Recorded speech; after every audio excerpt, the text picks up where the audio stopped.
Good day everyone, my name is Maria Daniela A. Manila and now I'm going to talk about the Singapore Police System or Singapore Police Force. Now I'm going to read Singapore. What is Singapore? Singapore is the largest port in Southeast Asia and one of the busiest in the world. It owes its growth and prosperity to its focal position at the southern extremity of the Malay Peninsula, where it dominates the Strait of Malacca, which connect the Indian Ocean to South China Sea. Once a British colony and now a member of the Commonwealth, Singapore first joined the Federation of Malaysia on its formation in 1963 but succeeded to become an independent state on August 9, 1965. So, Singapore Police Force ay isang national law enforcement at ito ay isang uniform organization kung saan ay under ng Ministry of Home Affairs. The Ministry of Home Affairs, also known as Home Team. So, ang tawag sa Ministry of Home Affairs ay Home Team at Ministry of Government of Singapore responsible. So, ito ay responsibilidad nila yung public safety, civil defense, and immigration, kung saan ay pinapangunahan ito ng Minister of Home Affairs. So, Singapore Police Force mission to prevent, deter, and detect crime to ensure the safety and security of Singapore. And now, we have a vision of Singapore Police Force, a force for the nation, to make Singapore the safest place in the world. So, mamaya makikita natin kung, or malalaman natin kung talaga nga ba naman na safe sa Singapore. So, now we have 5 broad areas of police work. So, ito yung frontline policing, counter and e-services, investigation, community and engagement, public security, and order.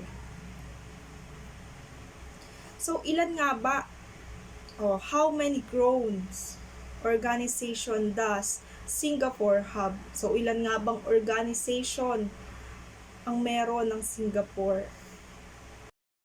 So, Republic of Singapore Police or Police Republic Singapura, it has grown from an 11-man organization to a 38,587 strong force. Or sabihin natin na ang Singapore ay nagsimula sa 11-man organization lang. And ngayon ay meron na silang 38,587 strong force. So, mamaya ay malalaman natin or mimaya ay malalaman nyo kung sino nga ba ang nagsimula ng 11-man organization.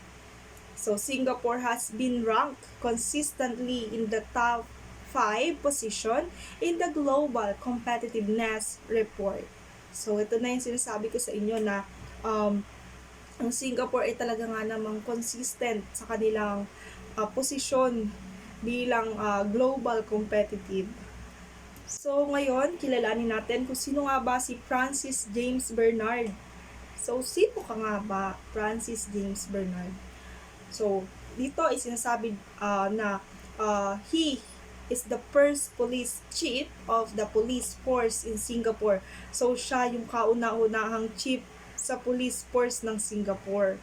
And siya din yung founder ng Singapore Chronicle. So, yung Singapore Chronicle ay kauna-unahang Singapore newspaper na siya nga yung nanguna.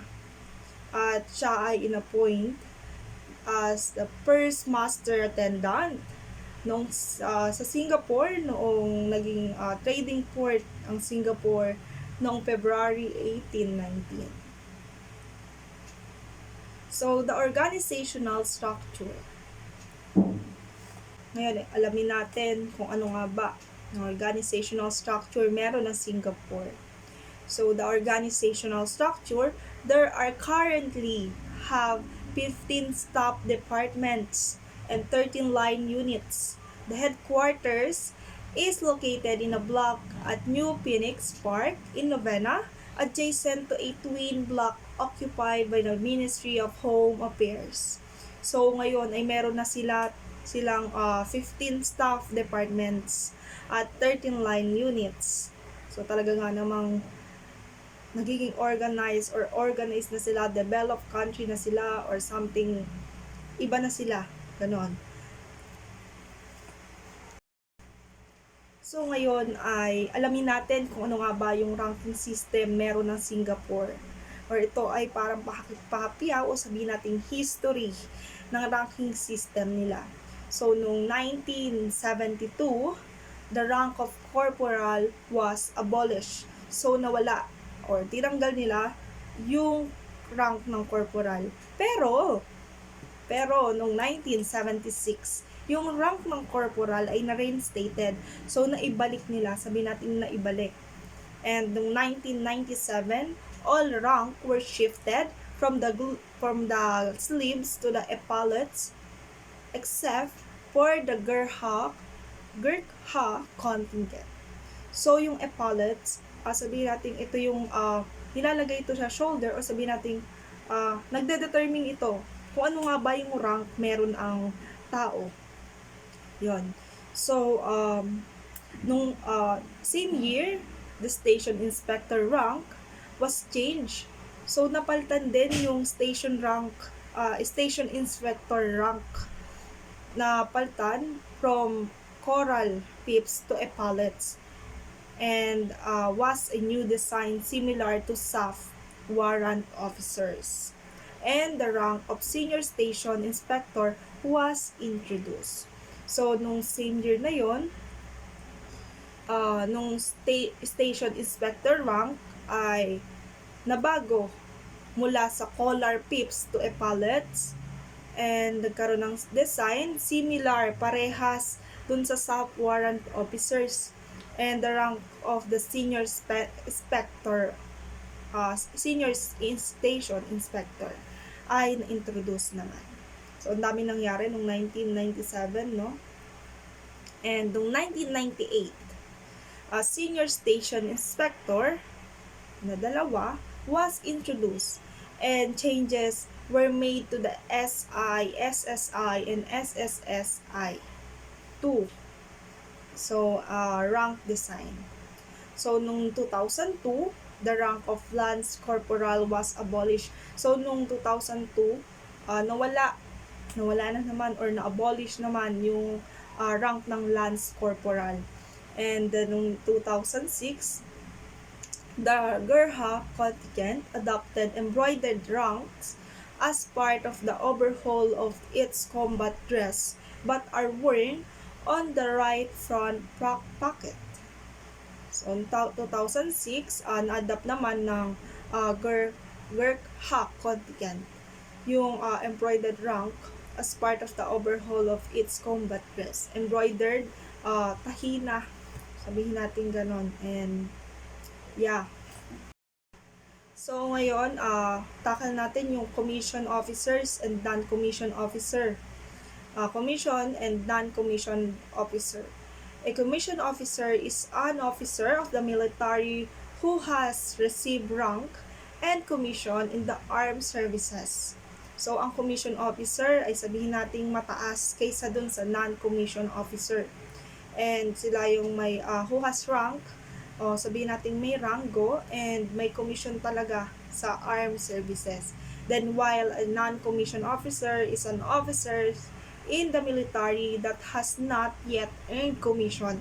So, yun nga, sa commission, meron na sila who's the one who received rank and commission. So, dito sa non-commissioned officer, wala pa silang na-earn na commission or rank. A commissioned officer performs many essential military function. So, sila nga yung mataas, sabihin natin mataas. Kumbaga sa atin, sila yung nasa ranggo na talaga. At sila yung maaaring mag-utos dun sa mga non-commissioned officers. So, Singapore Police Force Uniform. So, dito makikita natin kung ano nga ba ang itsura ng Singapore Police Force uniform. Dati ay ito, yung makikita nyo, yung nasa kaliwa, yung naka parang capsule ay yan yung old na police uniform nila. And then yung ngayon, current, and then yung bago. Ayan, medyo malabo pero yeah, ganyan yung itsura ng uniform na meron ang Singapore Police Force. So, ngayon, police rank in Singapore. So, senior police officer. Ito na yung commissioner of police. Commissioner of police. Deputy commission of police. Pangatlo, senior assistant commissioner of police. Assistant commissioner of police. Superintendent of police. Deputy superintendent of police.